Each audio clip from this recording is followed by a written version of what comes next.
আমরা অনেক সময় যারা কাস্টমার সার্ভিসে কাজ করে তাদেরকে বলতে শুনি যে কাস্টমার তার সাথে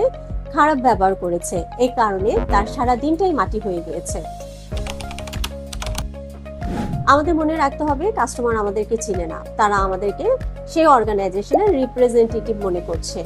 আমরা যদি এই কথাটা মনে রাখি এবং সেভাবে কাস্টমার সার্ভিস দেই, তাহলে আমাদের মনের মধ্যে যে বিষয়টা কাজ করছে সেটা কাজ করবে না এবং এটাকে আমরা এক সাইডে রেখে আমরা আমাদের কাজটা ঠিকভাবে করতে পারবো। আজকের লেসন থেকে তাহলে আমরা শিখতে পারলাম কাস্টমার আমাকে চেনে না, সে আমাকে একজন কোম্পানির রিপ্রেজেন্টেটিভ মনে করছে, সেই কারণে সে আমার সাথে এই ধরনের বিহেভ করেছে এবং কাজ শেষ করে বাড়ি যাব, সাথে সাথে সেই জিনিসটা আমার মাথা থেকে ডিলিট করার চেষ্টা করব এবং পুনরায় যখন কাজে যুক্ত হব তখন একদম ফ্রেশ এবং নতুন উদ্যমে কাজে যুক্ত হব।